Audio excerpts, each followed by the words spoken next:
Okay, so obviously this is a toy review, as it says so in the description. This review is going to be for this Naruto action figure. It's just, I'm not gonna lie, this is a pretty crappy action figure. If anyone says it's a good action figure, they are mentally retarded beyond the definition. And I am not kidding. Okay, first off, this is like the most stiff action figure I've seen in my life. Okay? Look, honestly. Did anyone see that? Did anyone? Okay? Look at this. Most action figures' legs, you can move the legs. You can't do it. What were they thinking? You can't do that. Look. You can like rotate them. But look. No. It just bends a bit because it's plastic. That's it. Okay, if you can name like an actual action figure that you couldn't move the legs on, like you couldn't make a long list because I know there are a few that you couldn't. But this is like, this came out in 2002. Okay.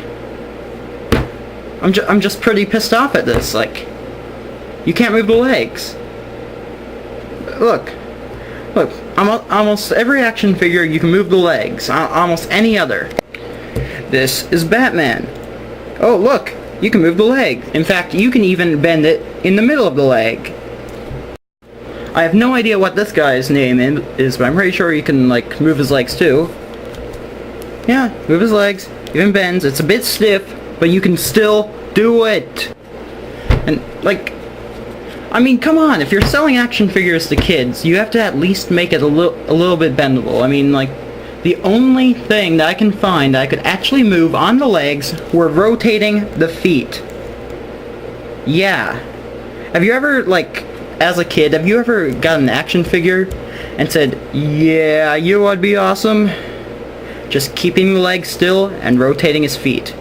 You know what? That's one child's dream right there. I can imagine a fight between him and another action figure right now. Oh, I'm gonna beat you up, Batman! How are you gonna do that? You can't even move your legs and your arm doesn't rotate hardly enough to even form a full punch. Yeah, but this pose is cool. I'm sure 8-year-olds are gonna be okay with me just standing like this on their shelf, or... Yeah, can we come back and...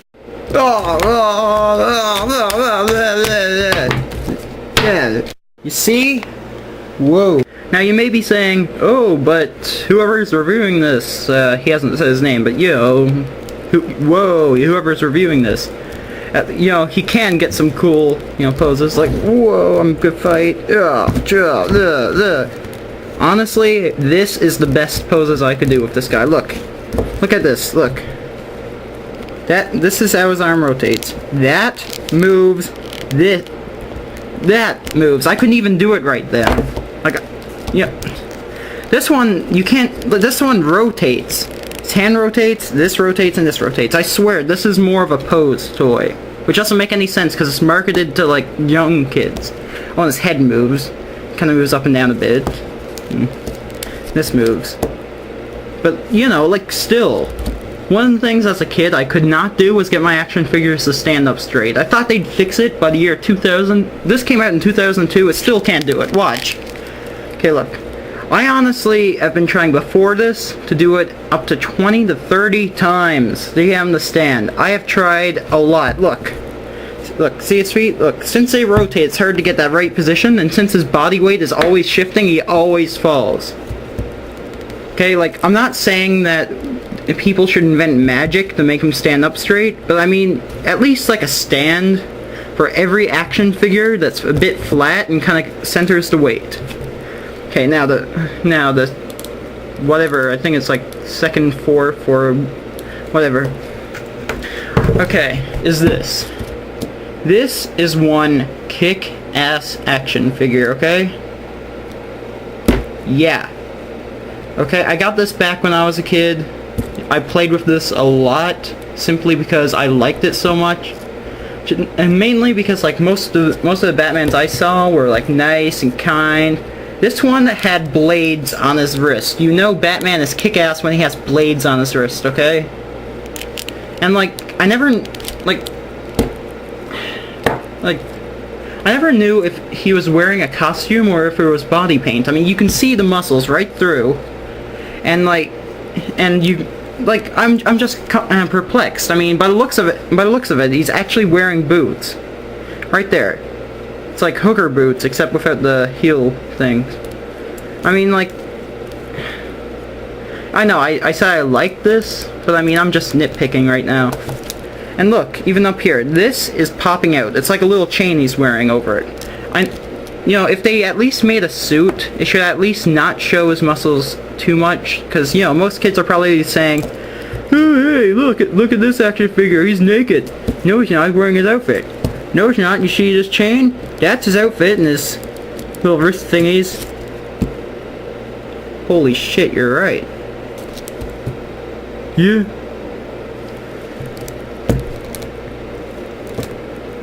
Okay, but mainly, like, I just love this. I mean, look, his legs bend, you could get a lot with them. You could do, you know, a lot of cool stuff. Like, you know.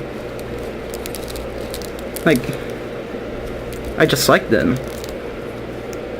I can't say anything else. I mean, I like this guy. Okay. Now, the 3 out of 3 or 3/3 or the last part I'm going to be doing is this. One of my favorite action figures of all time. Shark head, big eye, small eye, wrist blade guy. I don't know what it is about me and wrist blades, but I seem to have a thing for him. I mean, like, look at that. Like, that is cool. I mean, you know, you have a villain, he's up on the building, he's all like, yeah, I've got to kill him. And the other guy's like, wait. And the other guy's like, yeah, I'm still gonna kill you, because you suck. The other guy's like, he's like, I mean, to me that was probably just cool. One of the things I didn't get, just simply because I didn't watch the show Power Rangers all that much, is why is his head a shark? I just want to know that. Who in the right mind makes a villain with a miniature shark for a head? I mean, I can imagine the meeting for that right now. It's probably like, oh, well, we gotta get a new villain for Power Rangers. Oh, I know what the perfect villain's gonna be. He's gonna wear cool armor, and he's gonna have cool kind of like mini skirt or big, super long skirt or kilt or something. Ooh, well, what's his head gonna look like? Oh, it's gonna be a shark.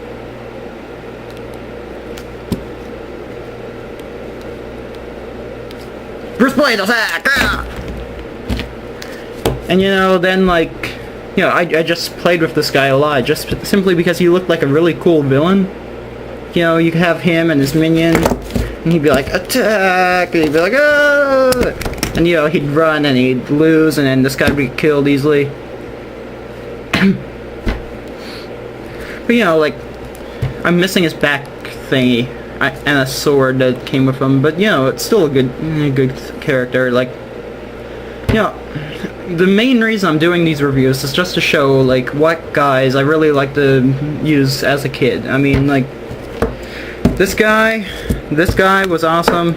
This guy was awesome. This guy isn't mine, and he's a piece of crap. Okay? So overall, if you had to get one of these three, I'd end up getting the Batman. This Batman is one awesome guy, okay? Okay, for a kid, if you collect Naruto, then get this. This is a really good guy, but I'd probably have some sticky tack for his feet, because his feet just, like, I don't know, what kind of ninja wears flip-flops? I'm serious, I want to know, okay? And by the looks of this, like, you know, first glance, probably looking from here, it looks like he's wearing a sock and a pair of flip-flops with the top of his sock cut off. I don't know. I'd give Naruto, if you're a collector, a 4 out of 5. If you're just playing with it, I'd give it a 1.5 out of 5, honestly. Just, this guy, if your kid doesn't like actually fighting with toys, you know, like, you know, that kind of thing, and just kind of like normal fighting, I'd probably give this guy a 3 or 4. It's pretty good. This guy, however, I give a 4 out of 5. He's not the perfect guy, but he is pretty dang close, okay?